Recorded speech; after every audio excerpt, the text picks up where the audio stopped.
صلی علی رسول الکریم۔ شب بارات میں کن کن چیز کی پابندی یا اہتمام کرنا چاہیے اور کن چیزوں سے بچنا چاہیے؟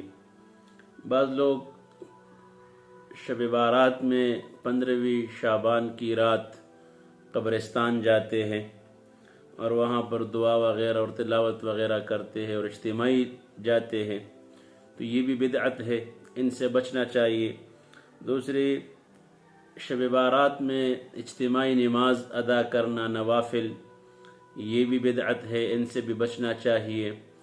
ہاں، شب بارات میں یعنی 15ویں شعبان کو روزہ رکھنا اور اس میں عبادت کرنا، انفرادی طور پر نوافل پڑھنا، تلاوت کرنا، ایصال ثواب کرنا، یہ سارے چیزیں جائز ہے، بلکہ حدیث میں ان کا ذکر ہے، قوموا لیلہا وصوموا نہارہا، یہ رات کو عبادت کرو اور اس دن کو روزہ رکھو۔ تو روزے کا تو وہ ہے، روایات موجود ہے۔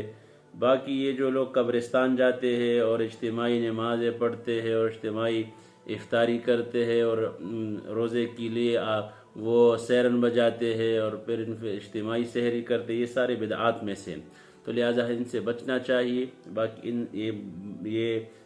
یہ بہترین رات ہے، اس میں بہت فیصلے ہوتے ہیں اللہ پاک کی طرف سے، اور اس کا اہتمام کرنا چاہیے۔ باقی بدعات وغیرہ سے بچنا چاہیے۔